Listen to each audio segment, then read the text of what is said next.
और शुक्र की युति। 31 अगस्त से किन के आएंगे अच्छे दिन। 17 दिनों के भीतर किन को होगा आर्थिक लाभ। सूर्य शुक्र की युति किन का बढ़ाएगी मान सम्मान। सूर्य शुक्र की युति किन का बढ़ाएगी धन संपदा। सूर्य शुक्र की युति किन का करेगी कल्याण। सूर्य शुक्र की युति किन के लिए हानिकारक। सूर्य शुक्र की युति में क्या पाएं क्या खोएं, देखिए सिर्फ धर्म ज्ञान पर। नमस्कार, धर्म ज्ञान के दर्शकों का स्वागत है। मैं हूं आपके साथ कविता राणा, मेरे साथ आचार्य राकेश चतुर्वेदी जी। नमस्कार दर्शकों।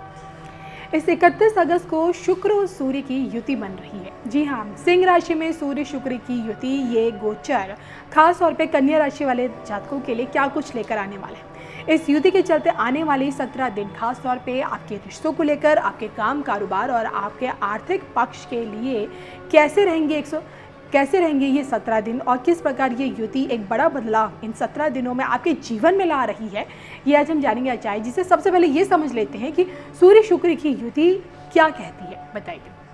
देखिए कविता जी, यह गोचर जो है कन्या राशि का जो इम्पैक्ट आने वाला है कन्या लग्न और कन्या राशि वालों के लिए, यह बहुत महत्वपूर्ण हो जाता है। यह राजयोग निर्माण, जो हालांकि सामान्यतः यह राजयोग निर्माण है, लेकिन कन्या राशि वालों के लिए यह थोड़ा सा विष योग का भी प्रभाव दे रहा है। वह इसलिए दे रहा है कि हालांकि इनके घर में इस गोचर से, इस राजयोग निर्माण से पहले ही बुध गोचर करके अपने घर में आ गया है। कन्या राशि उसका अपना प्रिय घर है।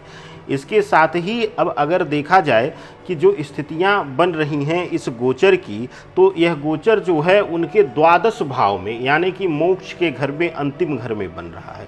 तो कुछ विषयों पर यह अत्यंत शुभकारी परिणाम देगा और कुछ विषयों पर एकदम से विपरीत परिणाम देगा। यानी कि नकारात्मक और सकारात्मक दोनों पहलुओं पर इस गोचर का, इस योग का, इस कुंडली पर या इस राशि या इस लग्न के लोगों पर प्रभाव रहेगा। कविता जी, इस पूरे जो 17 दिन का, 16 दिन का जो समय अंतराल है, इसमें पूर्ण रूप से इनको दोनों सिक्के के पहलुओं को देखना पड़ेगा, या कहिए कि खट्टा और मीठा दोनों अनुभव यह गोचर कराएगा इनको।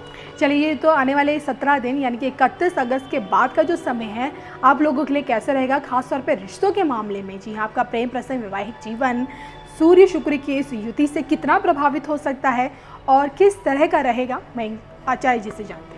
जी कविता जी, देखिए जो गोचर है, यह जो योग निर्माण हो रहा है सूर्य शुक्र का, अपने घर में सूर्य बैठा हुआ है और वहाँ पर शुक्र के साथ युति बना रहे हैं, और यह जो प्रभाव है वो इनके लिए द्वादश भाव में है, यानी कि 12वें घर में है। 12वें घर को मोक्ष का भी घर कहा जाता है और कुछ विषयों में इसको अन्य ग्रहों के साथ, अन्य घरों के पूरक घर के रूप में इसको जोड़ा जाता है।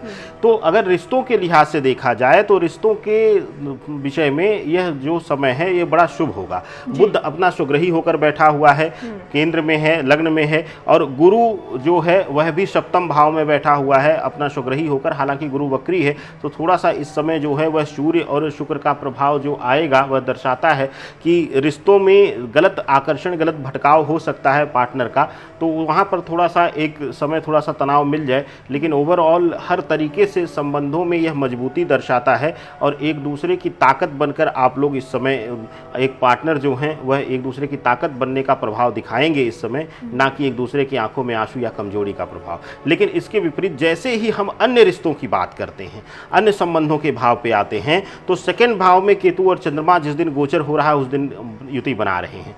यह दर्शाता है कि अपनों के द्वारा विवाद, अपने के द्वारा ठगे जाने, अपने के द्वारा धोखा मिलना, यह दर्शाता है। इसी तरीके से प्रेम संबंधों में भी धोखा मिलने का, या फिर आप कहिए कि आपको इमोशनली कोई जीत कर और आपको धोखा दे या इमोशनली फूल बनाए, वह प्रभाव इन 17 दिनों में दर्शाता है। तो अगर इस बीच नए प्रपोजल आए या कोई आकर्षण आपका बढ़े तो वहाँ पर थोड़ा सा समय दे दीजिए, उस दिन रुककर ही अपने रिश्ते में आगे बढ़ने का प्रयत्न कीजिए, यह आपको शुभता देगा।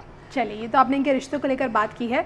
अब बात कर लेते हैं आपके काम कारोबार को लेकर। आपका कार्य क्षेत्र इस युति से कितना प्रभावित होगा और इस युति में खास तौर पे नौकरी पेशा वाले लोगों को और व्यापारी वर्ग को क्या कुछ मिलने वाला है, ये हम जानते हैं। देखिए कविता जी, जो गोचर है वह द्वादश भाव में यह है, ये जो योग बन रहा है महायोग, और इसके साथ ही जो नवम भाव है वह मंगल वहाँ पे बैठा हुआ है, और मंगल का जो प्रभाव है वह देखने को मिलेगा कि कार्य क्षेत्र में थोड़ा सा एक्टिव या आक्रामक रुख रहेगा। अगर आपके सीनियर होंगे तो देखेंगे आप इस समय इस गोचर के दौरान बहुत ज़्यादा अहम में लेना शुरू कर देंगे और हर जगह उनका पर्सनल एटीट्यूड बीच में आएगा कार्य क्षेत्र में। अगर आप स्वयं अगर रहेंगे इस लग्न राशि के तो आप देखेंगे कि आपके अंदर वही अहम आएगा जो कि कार्य क्षेत्र में थोड़ा सा आपको जो है वह तनाव और मानसिक रूप से उलझन दिलाएगा। इसके साथ ही अगर बात करें कविता जी, सूर्य और शुक्र को व्यापार आदि का भी कारक तत्व माना गया है। शुक्र को मुख्य रूप से यह कहा जाता है कि यह व्यापार की रीढ़ होता है यह प्लेनेट।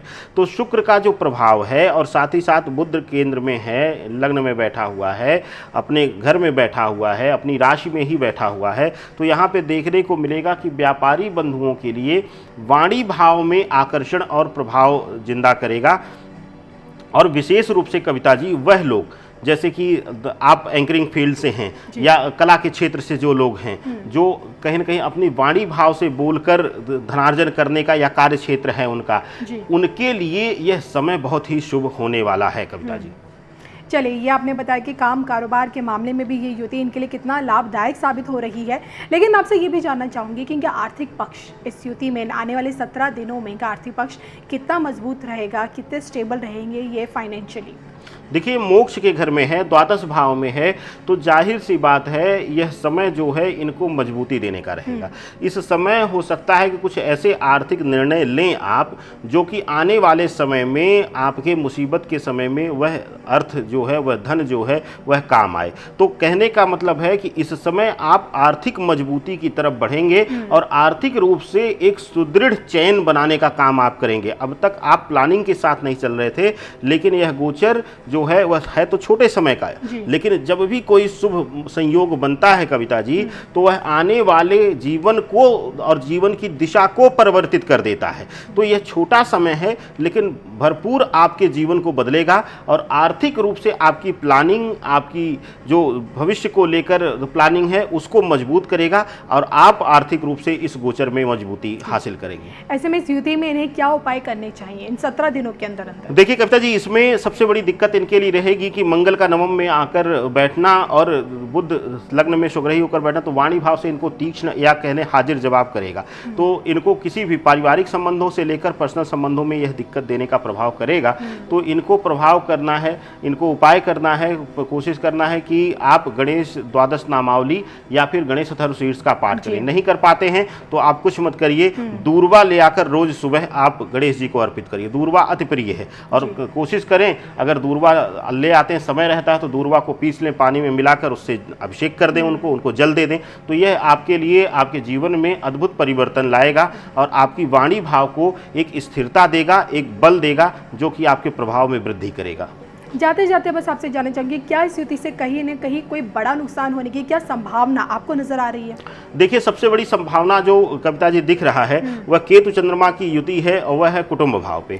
अगर इस बीच कोई बड़ा फैसला ये लेते हैं जैसे कि मकान या वाहन से संबंधित, तो वह इनको प्रताड़ित कर सकता है, पीड़ित कर सकता है, दोनों तरीके की दिक्कत है। तो अगर इस गोचर के दौरान अगर आप शनि से संबंधित, मंगल से संबंधित कोई कार्य करना चाहते हैं, जमीन खरीदने जा रहे हैं या फिर आप नया वाहन लेने जा रहे हैं, गाड़ी लेने जा रहे हैं, तो प्रयास करिए कि अभी इस योग को, इस संयोग को बीत जाने दीजिए, तब लीजिए। इस बीच आप धन संचय करिए, धन को बढ़ाइए, यही आपके लिए शुभता रहेगा।